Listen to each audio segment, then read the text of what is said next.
Hello and welcome to Human Ascension with Ellie. So there is a term out there that has been thrown around here and there and everywhere over the past few years. And that term is the term woke, W-O-K-E. Some people consider it to be a form of enlightenment where you're able to see around you and you're able to perceive the injustices in the world that surround you in ways that you weren't able to do before. So you were asleep to it and now you're woke to it. But there are other people who consider woke to be a really dangerous thing for America, a way to kind of create a culture kind of battle of some kind or culture politics of some kind that actually take the eye off the ball of what's important.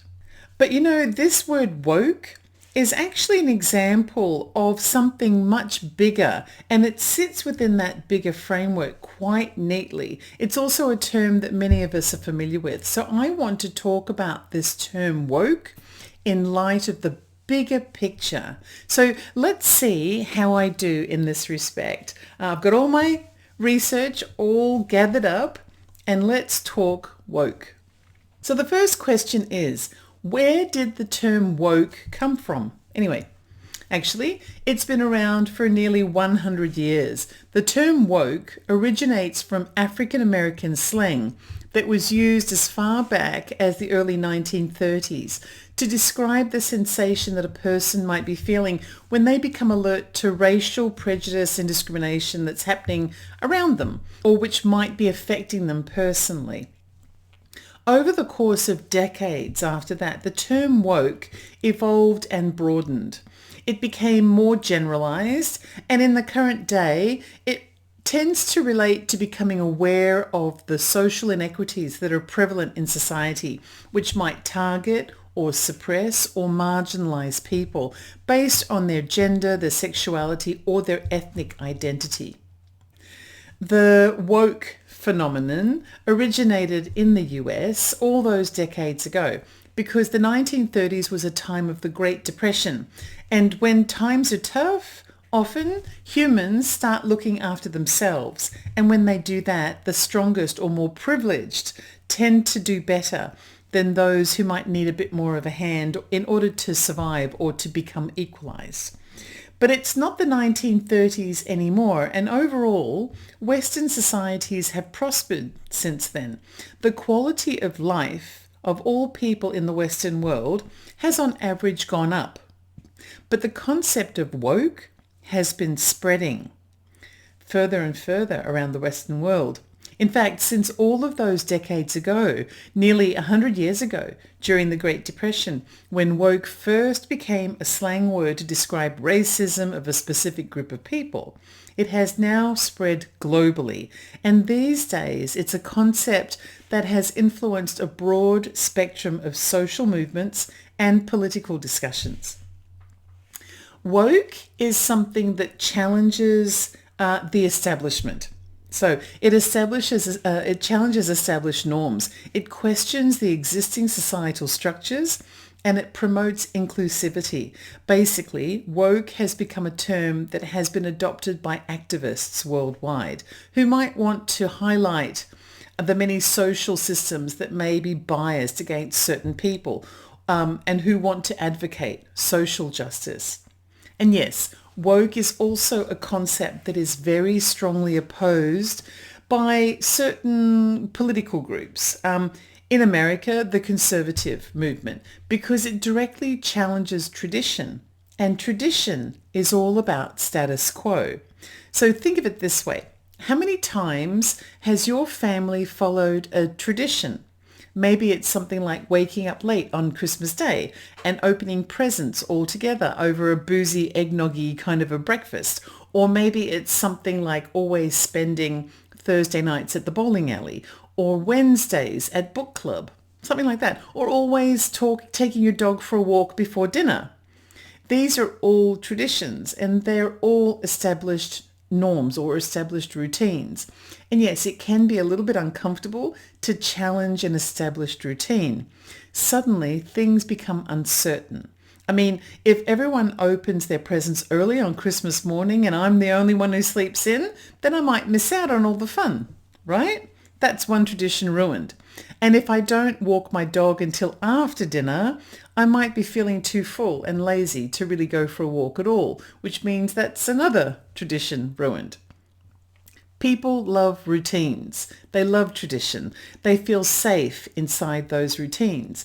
And so routines often do become traditions. And some people have been living in traditions for years, decades, generations even.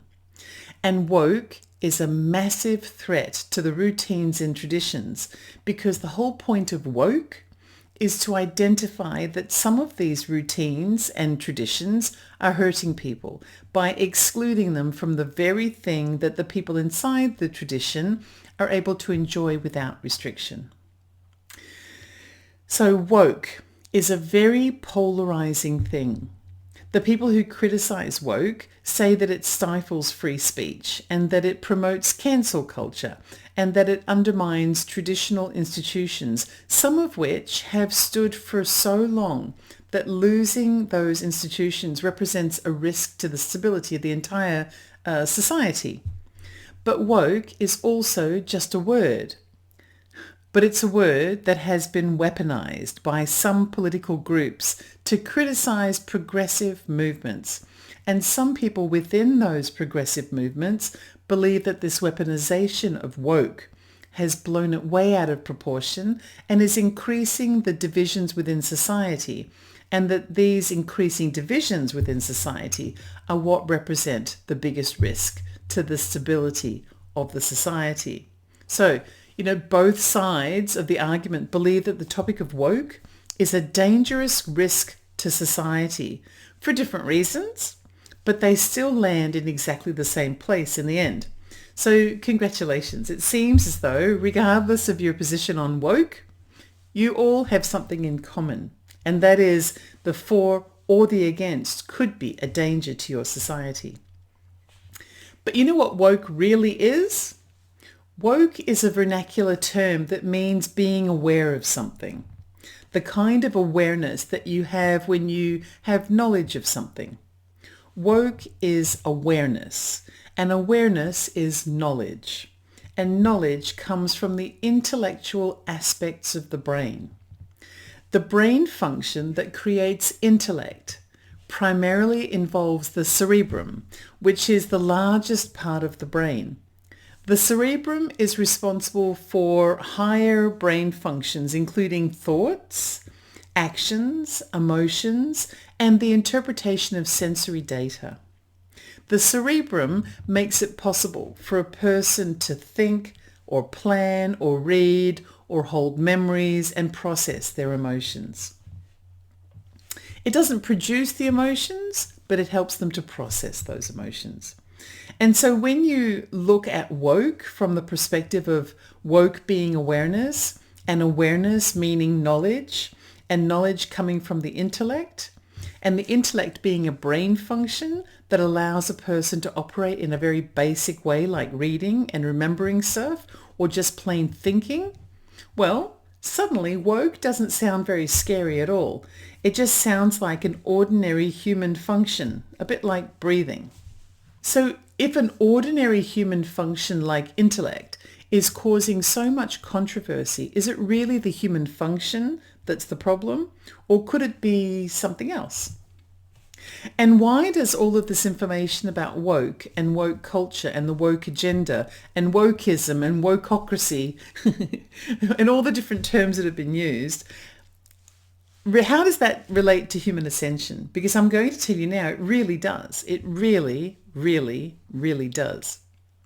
What I love about this show is that it allows me to see and to demonstrate to you just how many things that are part of our ascension as a human race also relate to our everyday existence.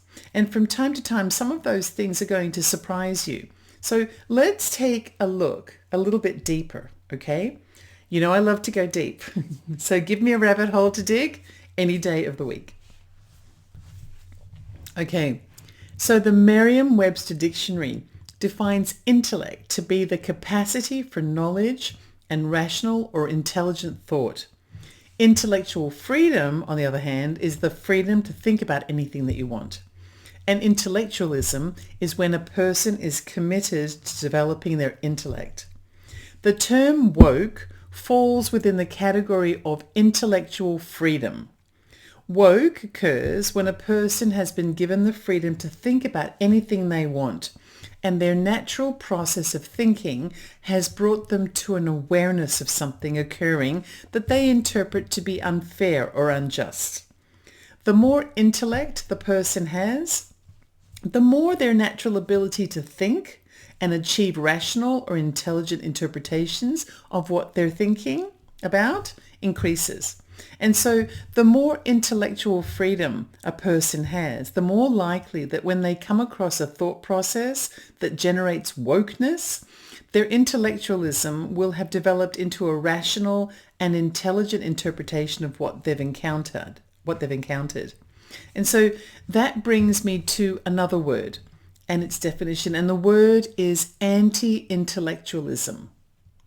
Now, anti-intellectualism is defined as opposition and hostility towards intellect, intellectual freedom, and intellectualism. It's when a person doesn't approve of or tries to suppress or strongly criticizes free thinking and the development of rational thought or intelligence. So here's something you may have actually studied in school, and you may be aware of it.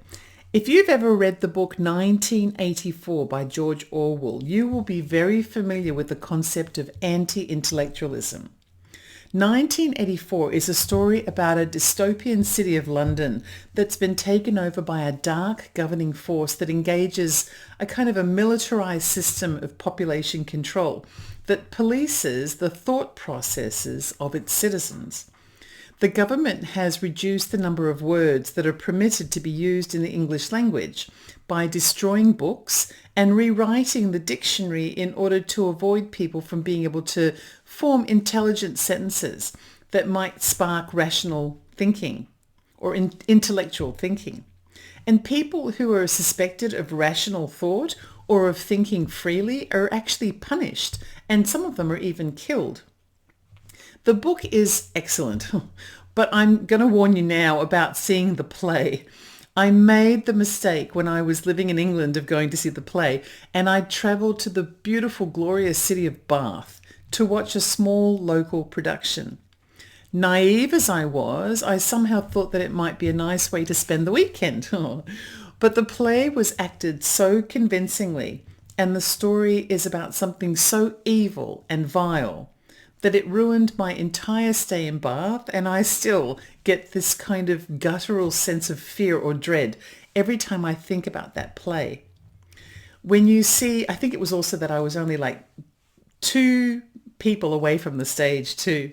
When you see the humanized effect of a gradual decline in intellect playing out, the growth and infestation of ignorance, the brutality of suppression of a natural human brain function, and the suffering that a person feels when they know that something isn't right, but their thoughts are being policed, and so they end up in a constant, increasingly traumatic struggle against their own thoughts. Have you ever had, for example, a deep, dark secret that you knew you could never tell anyone? Imagine if your secret was so bad that you weren't even able to tell yourself. Imagine living with that secret deep inside you, and a rabid, invasive, cruel, and inhumane policing system is monitoring your every waking and sleeping moment, just waiting for you to make a mistake and to reveal your hidden secret. Meanwhile, it's bubbling to the surface all day and all night, and you're having more and more trouble suppressing it, because it's the truth. And just the fact that you know that it's the truth means you must be thinking about it. But thinking about it will lead to the most horrendous torture imaginable. Yes, the book is great. 1984 is a great book, but consider this your warning. Don't go and see the play. It's been around 20 years since I went to see it, and I still remember it like it was yesterday, and it still haunts me whenever I think about it. So anti-intellectualism is the concept described in that shocking detail in George Orwell's 1984 book. However, one of the reasons why Orwell's book is still so revered around the world, despite having been first published nearly 80 years ago, is because it was prophetic. The book predicts the future by predicting the slow decline of humanity through the depreciation of education, philosophy, art, literature, history, and science. All of the very things that anti-intellectualism manifests once it begins to take over society. So anti-intellectualism is something that often coincides with intellectualism. They never really live in harmony, but they do often live together. After all, there are always going to be two sides to every story. Well, I actually think that they like to say that there's always three sides to every story. I think there's your side and my side, and then the truth that sits somewhere in the middle. And I guess it's the same when it comes to the battle over intellectualism. Intellectualism is something that occurs naturally because the brain will naturally learn and develop itself the more that it's used. Just like when you go to the gym, and if you go every day, your muscles will get stronger and stronger. And if you stretch your muscles every day, then they will become more and more flexible over time as well. Well, the brain works the same way. The more you're able to think freely, the more you will naturally think. The direction of your thinking could go anywhere, like with the flexibility of your muscles, because your ability to think isn't restricted. And so it is inevitable that as your thinking continues, you will learn more, which will make you stronger, just like your muscles getting stronger. You'll be exposed to new and different thoughts, and you'll develop more rational insight and become more and more intelligent, just like you're building your muscles. There are, of course, things that can get in the way, though, like isolation from new experiences that will prevent you from knowing new things to think about.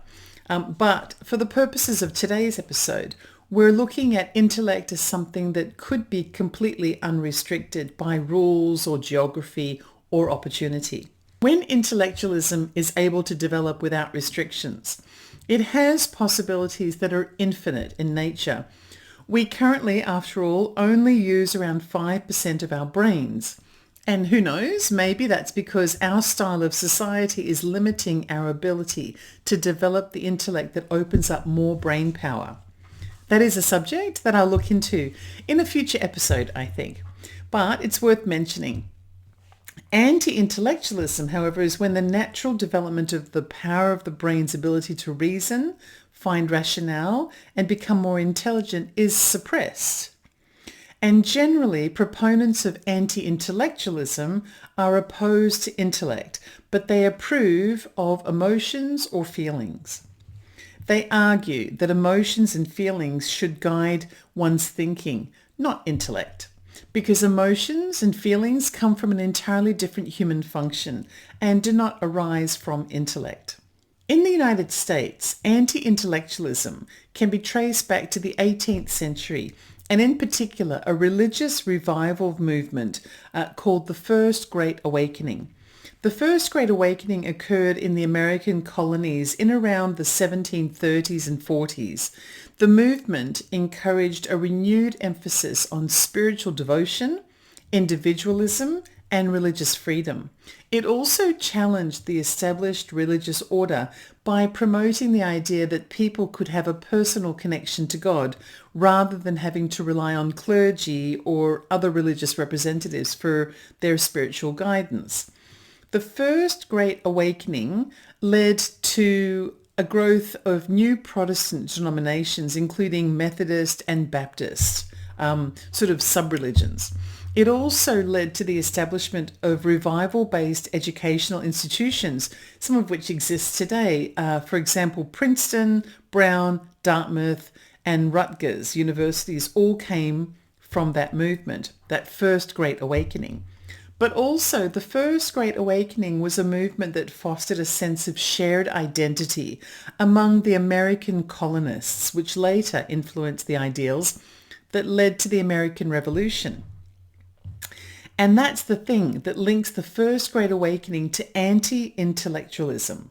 Because you see, the whole idea behind the American Revolution was this idea of populism, otherwise known as the rise of the ordinary people, against what was often portrayed to be the elite intellectuals, you see, who were detached from the working classes. So to cut to the chase, the populism movement and the American Revolution allowed the colonists to harness their emotions and their feelings in opposition to the perceptions of an oppressive, rational, intellectualized group of elites. It made sense back then, but does it make sense now? So let me give you another example of how anti-intellectualism has been used with respect to the ordinary people.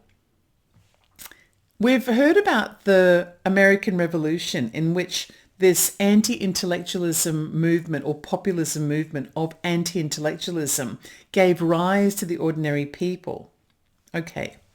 In contrast, the Spanish Civil War took place around 200 years after the American Revolution, somewhere between 1936 and 1939. During the war, the dictatorship that followed had anti-intellectualism as its core, and it was used as a significant tool against the Spanish people. General Francisco Franco, who went on to become Spain's dictator, enacted a form of repression which was called the White Terror against 200,000 citizens who were labelled with the title of being intelligentsia, I think it was. They included teachers, academics, artists, writers, and anyone who was politically active or spoke against Franco's army or his subsequent regime. The White Terror repression tactic was aimed at eliminating potential dissent, suppressing free thought or cultural and intellectual expression. For the 10 years that General Francisco Franco was in control of the Spanish army, it was a crime to think freely in Spain. And that was less than 100 years ago. In fact, it occurred at pretty much the same time that the term woke first came onto the scene. So let's have a look at another example, even more recent. Another example of anti-intellectualism being used against the people of a country occurred in Cambodia in around 1975, just 50 years ago. The Khmer Rouge regime in Cambodia was led by a man called Pol Pot between 1975 and 1979. During this time, the regime employed extreme anti-intellectualism as a tool of repression and control. Firstly, the regime systematically targeted and eliminated people who were considered to be intellectual. And so this included academics, teachers, doctors, and anyone who was perceived to be educated. But even people who wore eyeglasses were targeted because it was believed that they must wear glasses because they read a lot of books. And so they were targeted. Schools and universities were closed and books were destroyed. The regime made efforts to eliminate all forms of education and any kind of intellectual pursuit, treating those things as though they were threats against its ideology. It also forced people who lived in cities to relocate to rural areas and work in agricultural labour camps. The regime started a campaign to relocate and re-educate through hard labour and indoctrination, which stripped people of their previous identities and their knowledge. But the regime didn't only target city folk. It also took farms away from rural landowners and put those owners to work as forced labour on what had once been their own land, subject to the same indoctrination as the people that had been taken from the cities. The regime also made it unlawful to speak a foreign language, in particular French, and what had previously been an innocent pastime like reading a novel, for example, was considered during the regime's rule to be a capital offence. Imagine that. Imagine living somewhere where just reading the latest Harry Potter book could get you the death penalty. And finally, the regime also sought to destroy the basic family structure, and it outlawed the expression of individual thought and instead promoted a collective identity that aligned to the regime's ideology. The Khmer Rouge anti-intellectualism terrorism over its people was part of a broader policy of genocide and repression that led to the deaths of an estimated 2 million plus Cambodians. And just on a personal side note about this, let me just add my 2 cents about it. Why not? When I hear people in Western societies complain that migrants from places like Cambodia are ruining their country, and then those same people complain about intellectualism or woke culture, it's like they're willing themselves into becoming the next Cambodian-style refugee. And because they're so opposed to free thinking and intellectualism, they don't even know that they're on their own way to becoming the next refugee.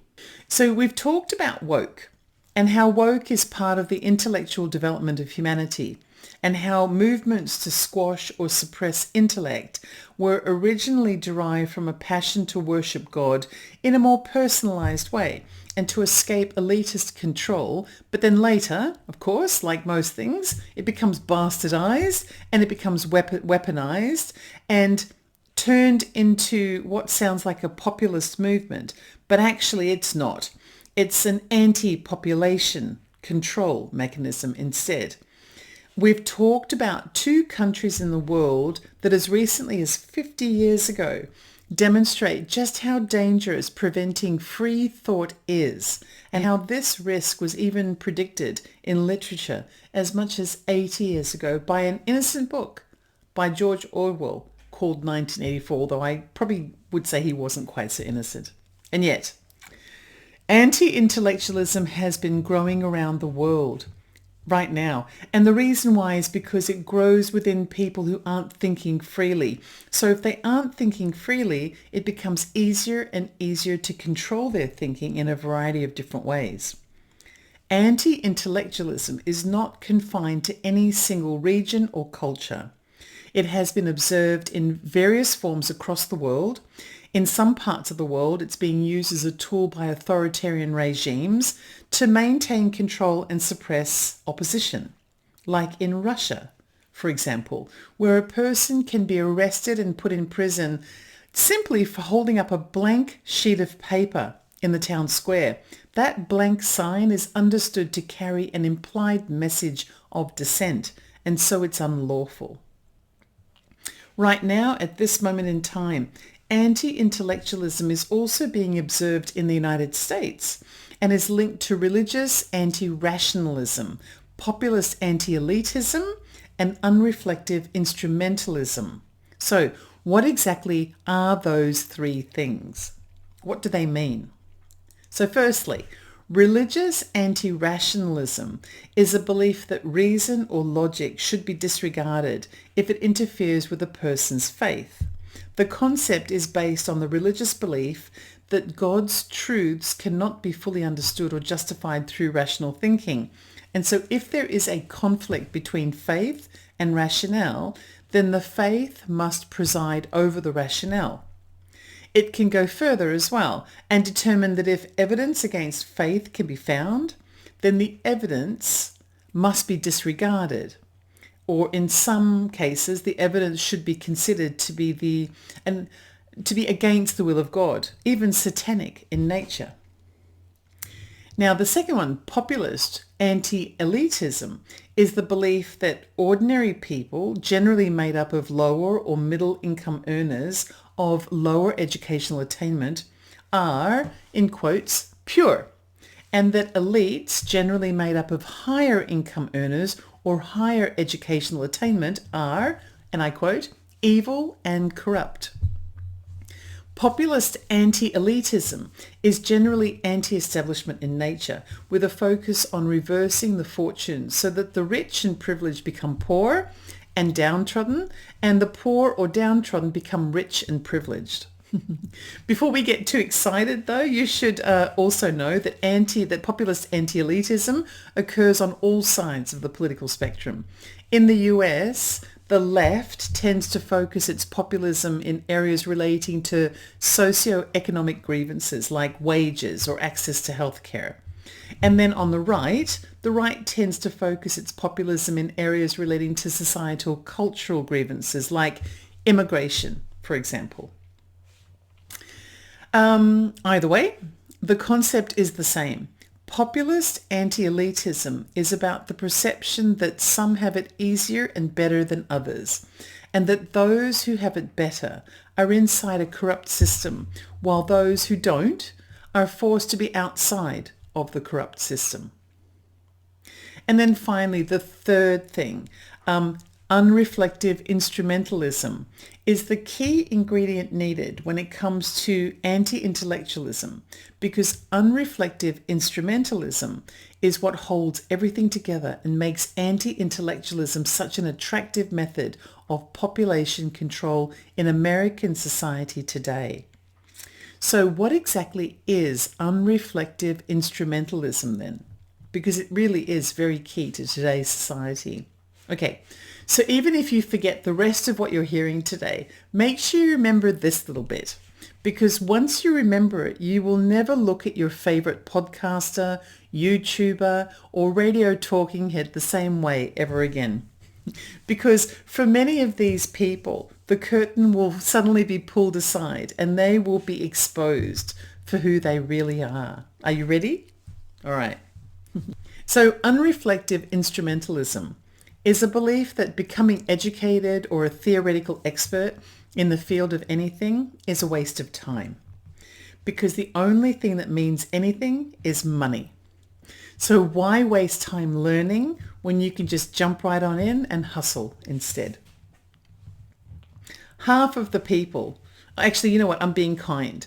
What I really should be saying is that most of the people that you're currently listening to on the radio, on YouTube, and on podcast forums, most of them are hustling. They don't really have a deep and multifaceted understanding of what they're talking about. But they talk about it because when they do, you listen, and then they get paid. And this is a phenomenon that has developed very recently all over the world. But more than anywhere else, it's developed in massive proportions in the United States. And I think that one of the reasons why it's so prevalent in the US is because of that capitalist monetary focus of the society, where money talks basically, and where there's opportunities to be heard in the country as well. Because like everywhere else, where there's opportunities, there's going to be opportunistic kind of behavior. So here's a typical example that I'm sure you've come across in your lifetime. You have a friend, for example, who's dropped out of school when he was 15. He might have been smart and witty and quick to learn new tricks, or maybe he was even super funny and very entertaining, but he just couldn't be bothered finishing school.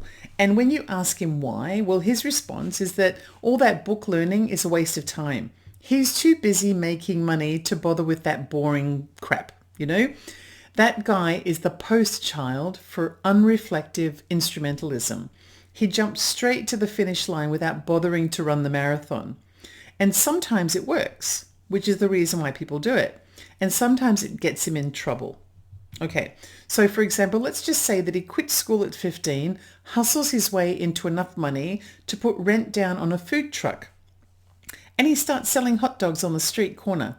He's killing it, making a fortune, because he's found the busiest, hungriest, hot dog hungry area, hungriest corner in town, okay? Who needs an education to sell hot dogs, right? Right? So in scenario one, he's done himself a favor by not bothering to finish school or learn the hospitality trade. He just leaves school at 15, gets a truck and starts selling and making money. But in scenario two, his habit of hustling means that he often cuts corners. And one day he doesn't bother to cook the hot dogs enough, or he stores them wrong, or he doesn't maintain his fridges right, or he takes some other kind of shortcut and accidentally poisons somebody, and that person reports him to the health department, and the health department shuts him down. He loses his truck, He loses his livelihood, and so eventually he loses his place to live. And because he cuts corners, he ends up doing something else dodgy to compensate, which results in him getting arrested and spending a few months in the lockup.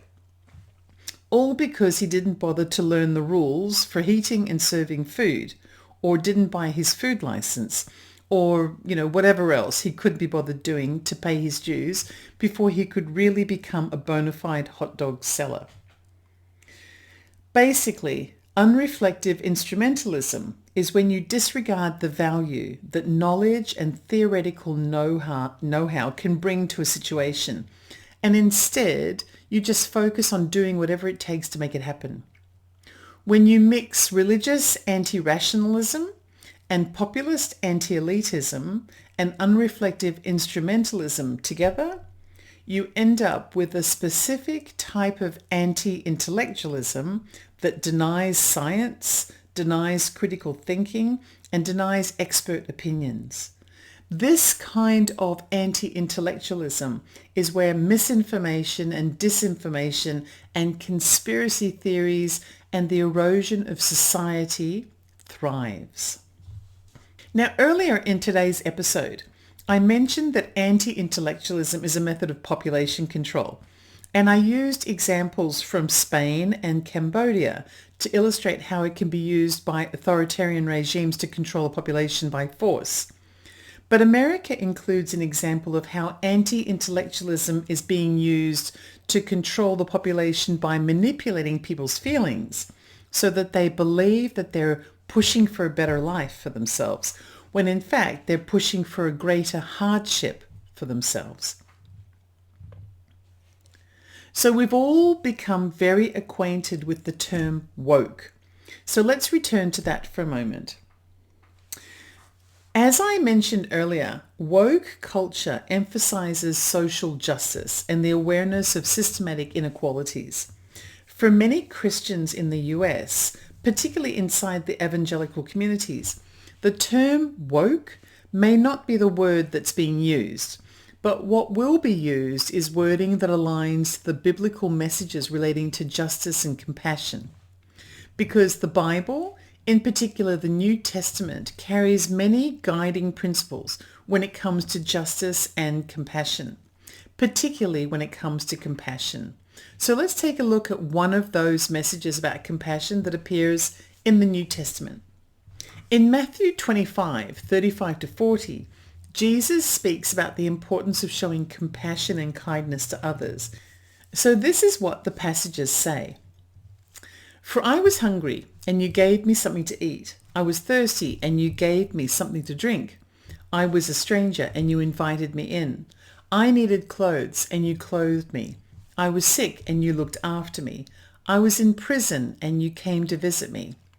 And then the righteous will answer him, Lord, when did we see you hungry and feed you, or thirsty and give you something to drink? When did we see you a stranger and invite you in, or needing of clothes and clothe you? When did we see you sick or in prison and go to visit you? And the king will reply, Truly I tell you, whatever you did for one of the least of these brothers and sisters of mine, you did for me.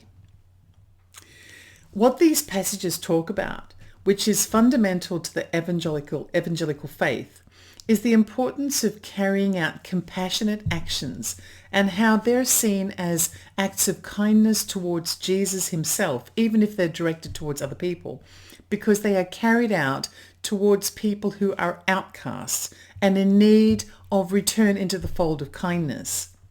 Christians who actually read the Bible, because there are those who do, the ones that study the Word of God, will have read that passage probably over and over again until they've understood it for what it really means to say.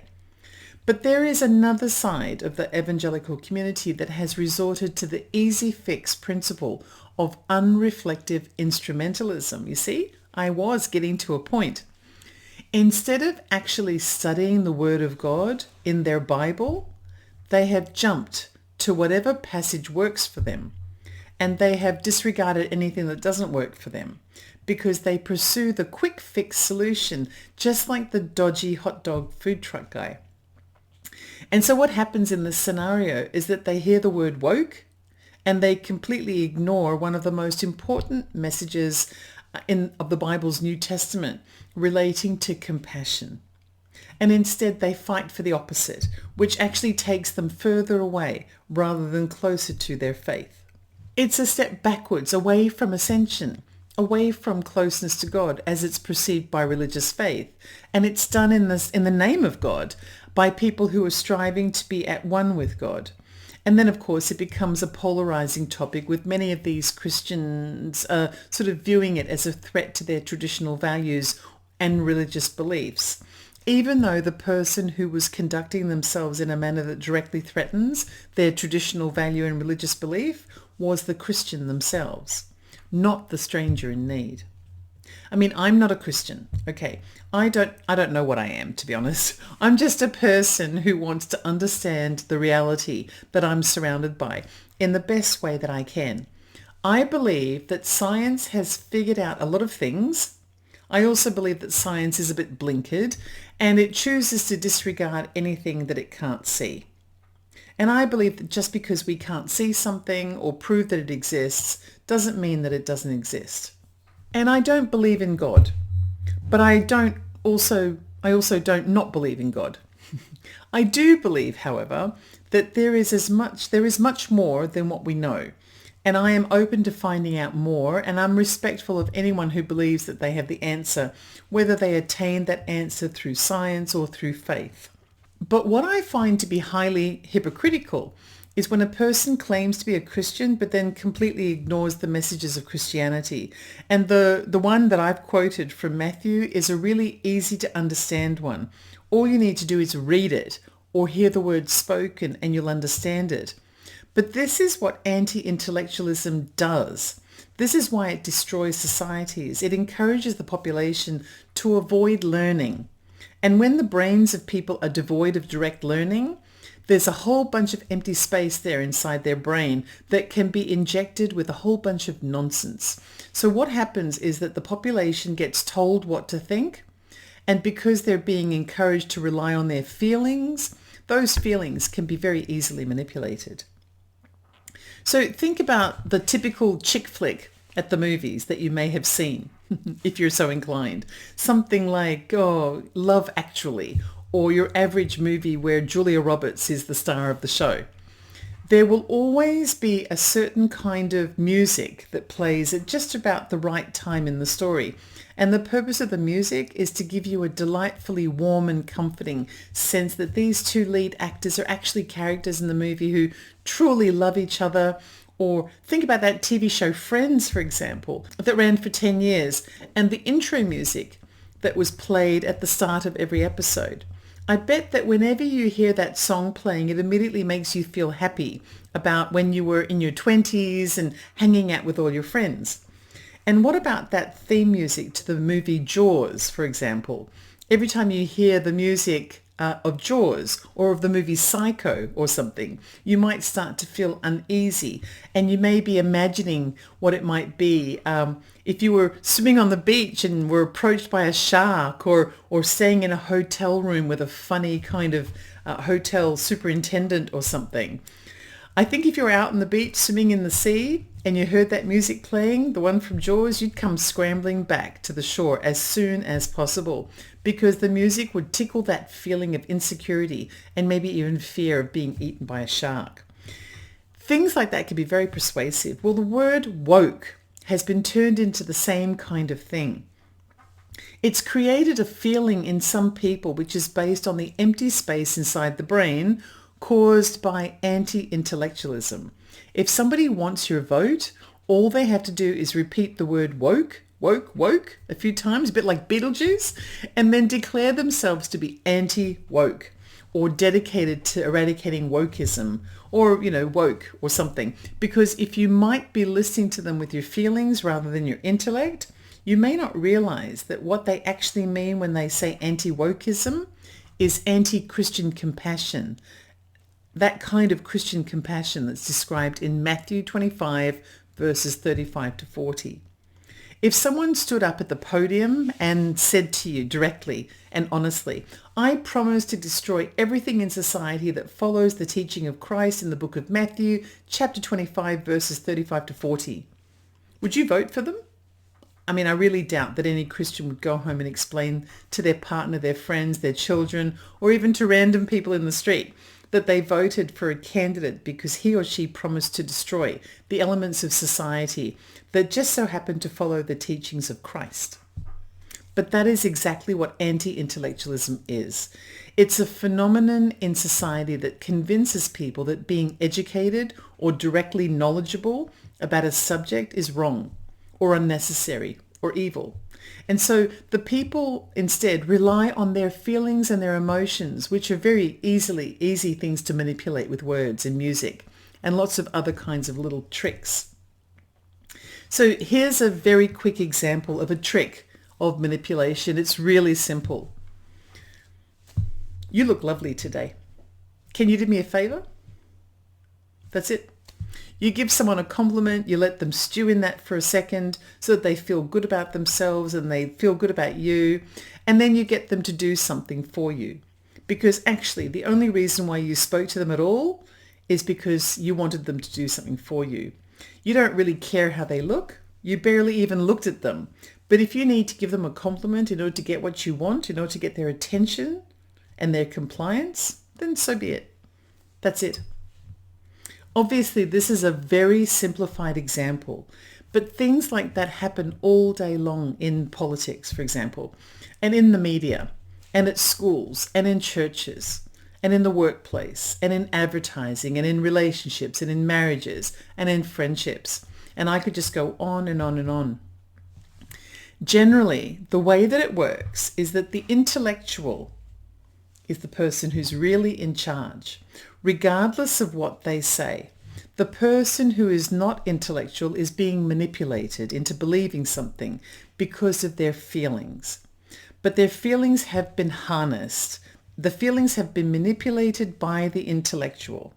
And generally, the most dangerous and most manipulative intellectual is the person who pretends to be anti-intellectual.